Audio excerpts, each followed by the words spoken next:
Gracias, presidente. Hice reserva a dos artículos para oponerme al despropósito de la cadena perpetua y quiero iniciar pidiéndoles que no le hagan esto a la Comisión Nacional de Derechos Humanos y no se lo hagan al Congreso de la Unión.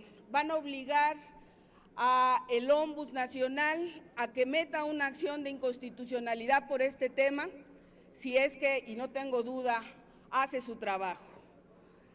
Vamos a pasar en este momento a un escenario en el que, a sabiendas de la inconformidad de la comunidad internacional, de su rechazo a la prisión vitalicia, porque es incompatible con la sentencia máxima y porque es contraria a ciertos principios de derechos humanos, nos están planteando que violentemos la Constitución, que violentemos la reforma nueva a la Constitución y el 22 de la Constitución.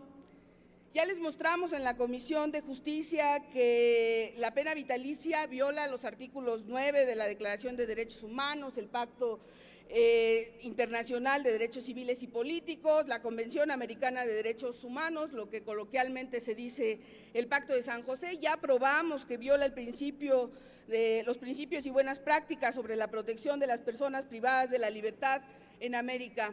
Todo eso es algo de lo que están conscientes quienes vienen aquí a plantear el asunto de la pena vitalicia. Es importante que el Pleno sepa, además, que esta no es la iniciativa original del diputado Navarrete Prida. Esto fue una modificación que se le hizo a partir de otros intereses distintos al Estado de Derecho.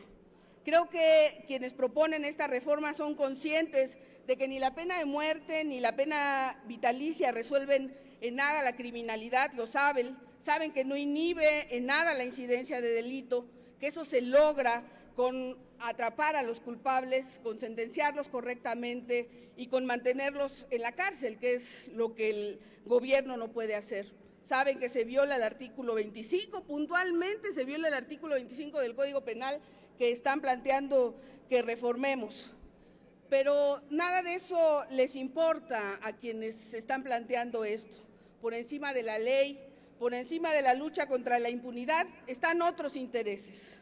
Del PAN, la desesperación de un verdugo ineficaz que gobierna a fuerza de violencia y venganzas. Para el gobierno federal, este es un tema de venganza. Es humanamente imposible readaptar a algún condenado a cadena perpetua, así que el gobierno con esto, el PAN con esto, renuncia a su deber de cumplir con esta premisa. Pero lo fundamental, la verdadera razón por la que están a favor es porque van a intentar convertir a los ciudadanos en electorado. La verdadera razón por la que estamos en disposición de atacar, de atentar al Estado de Derecho es este electorado, al que ya le prometieron este tema como un tema de campaña. La razón verdadera por la que estamos en disposición de violentar tratados internacionales, Constitución, ley, la evidencia científica y empírica de la inutilidad de esta medida es una mentira electorera. Se trata de cumplir un pacto entre dos partidos para violentar la ley por un acuerdo electorero, porque las encuestas dicen que un partido capta a este electorado con este tipo de propuestas. Así de ramplón, así de inútil, así de ridículo convierten al Estado de Derecho por asuntos electoreros.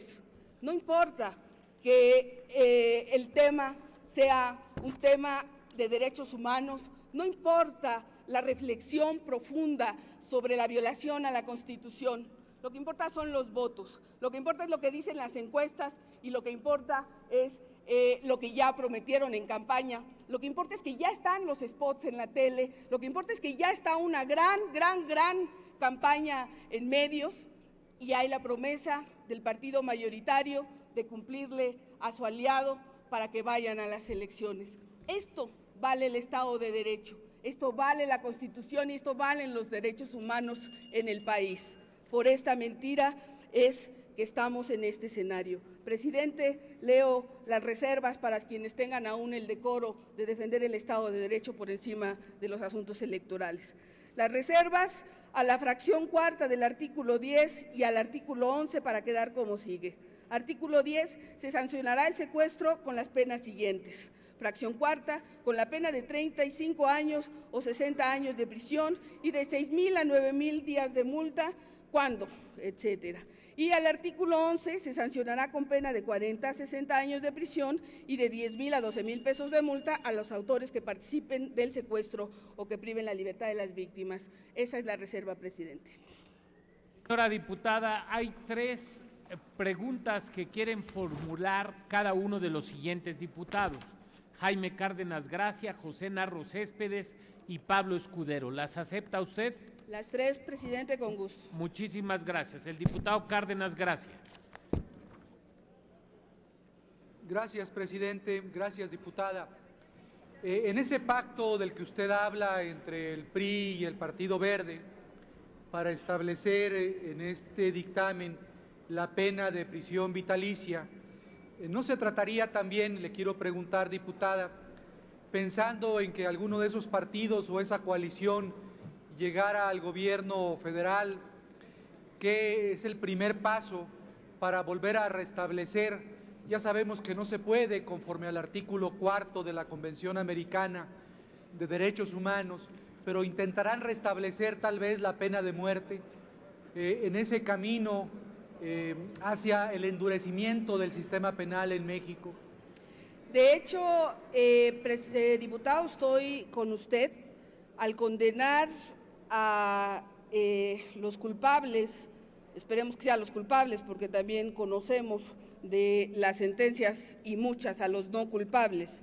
A cadena perpetua se les está condenando a pena de muerte. De facto, de eso se trata de meter a la gente por vida, por cierto, a costa del Estado, a un sistema que renuncia al concepto de readaptación social, que de hecho es tan endeble y ridículo en el país, y pasa al escenario de la vergüenza. Pero más allá de eso, creo que lo que hay que hacer énfasis es que lo que está de fondo y lo que puede estar en riesgo en el gobierno futuro es que se esté asumiendo la incapacidad que ha tenido el gobierno actual de agarrar a los culpables, de realmente ejecutar sentencia, y que el parche con el que se trata a la ciudadanía como electorado, el parche a la impunidad, sea aumentar las penas, las vuelves tan absurdas y tan inútiles como la cadena perpetua, para finalmente no atrapar a los culpables, no sentenciarlos, no acusarlos, es decir, el índice de criminalidad seguirá como está.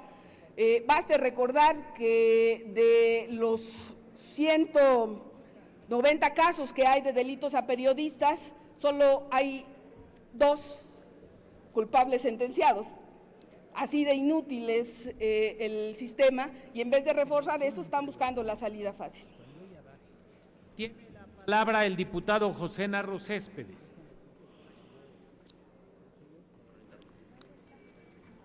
Sí, bueno, con su permiso, presidente.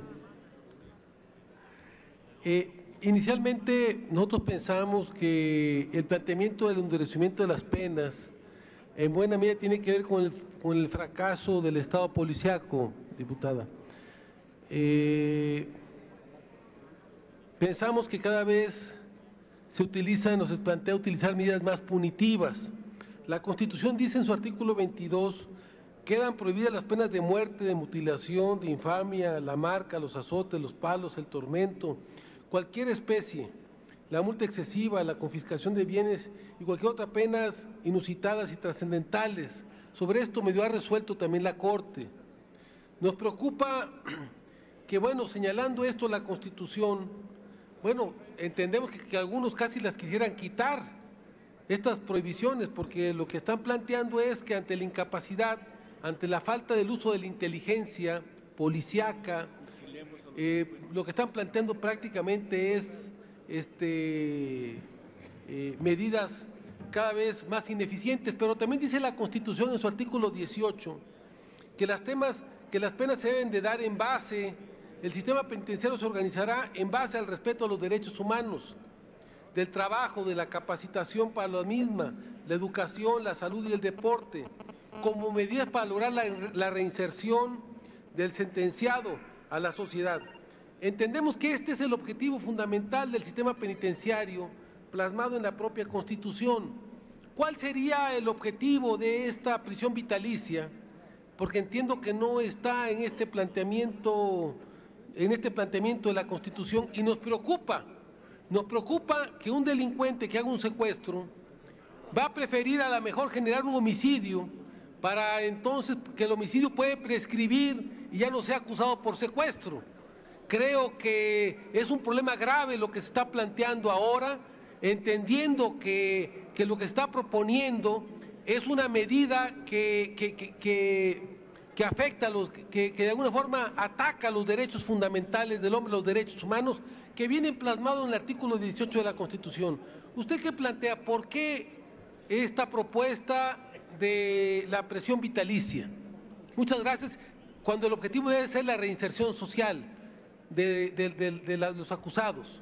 Sí, hay dos planteamientos en el mundo en relación a este tema. Efectivamente está el de los gringos, de la lógica de la venganza, y está el de los países desarrollados en términos de el PNUD, el desarrollo social y humano, en el que son justamente los programas de rehabilitación, los programas de reinserción y las penas alternativas los que han permitido el que estos países hoy sean los 15 países más desarrollados del planeta.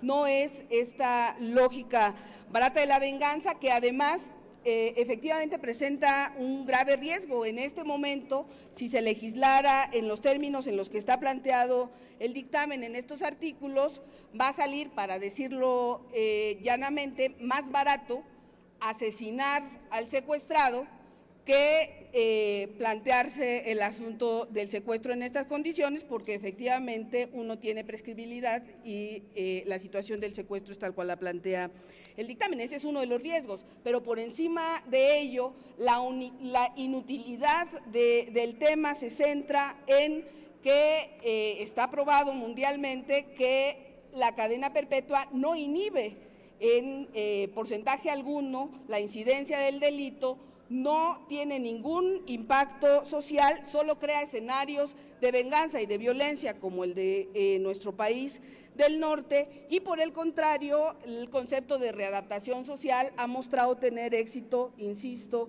en los países más desarrollados del planeta. No son cifras mías, son cifras de la ONU. Tiene la palabra el diputado Pablo Escudero. Gracias, presidente. Diputada, sin duda alguna, más que tomarlo nosotros como una queja, pues le agradecemos que se reconozca que el Partido Verde ha estado empujando la cadena perpetua. Se lo agradecemos mucho. Yo lo que quisiera saber, que usted es una defensora de los derechos humanos, es por qué nunca en esta tribuna nos vienen a hablar de las violaciones graves a derechos humanos, de la tortura, del homicidio, de la desaparición forzada que comete el gobierno del Distrito Federal. Más de 200 quejas existen en la Comisión de Derechos Humanos del Distrito Federal, acreditadas muchas.